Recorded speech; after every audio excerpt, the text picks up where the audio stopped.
Now, the taxation that has been proposed in the budget is, in my opinion, distributed equitably.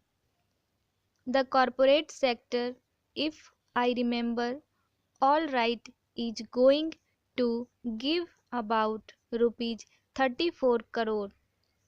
Direct tax on personal income might bring in about rupees 23 crores.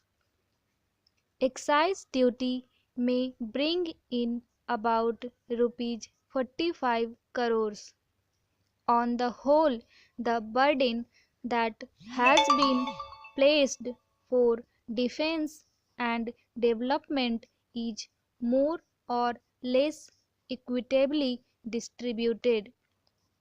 Though some criticism could be made by any party from one angle or the other, that it could have been less in this sector or more in that sector. Some people say that the surcharge of 10% of personal income should have been further extended to people drawing more than rupees 75,000. Some other might say that it should be up to rupees 10,000. But if the finance minister has to find the revenue for routine expenditure which has to go, but he has to put the burden somewhere else, and in my opinion slight changes are here and there. Even if changes are made, still criticism will be there.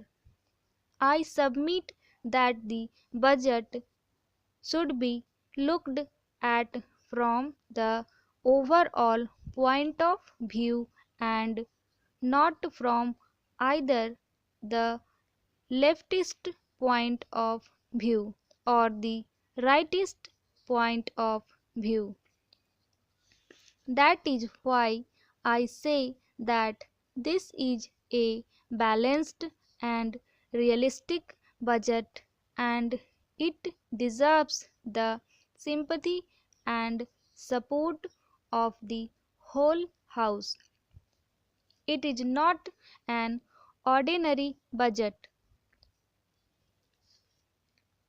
As I said, the ship of our country was rocking in the mid-sea, and what has been the finance minister doing? Our friend this morning tried to say that some developmental expenditure should have been cut down and the corporate sector should have been given some relief. Some relief has been given. He said that the stock market have come down. They are bound to come down because of inflation.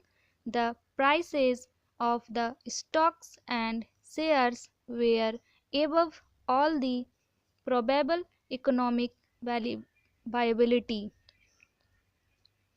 If we remember, shares worth rupees 1000 were being quoted for rupees 1200. Only during the last 2 or 3 years they have been coming down to a level which is healthy, and what the finance minister has done is to keep this whole trend. That is all the could do, nothing more could have been done. After all, the budget cannot hold against or at the cost of others. The malady is the position, and that position, in my view, has been taken by the finance minister in a very balanced way. Sir, agriculture, as we say during the course of the debate on the food situation in the country, has been more or less neglected, and the result was that the economy of the country lost equilibrium. Now our eyes are opened, and more interest is being taken in the field agriculture. After all, even we wants industrial development to take place.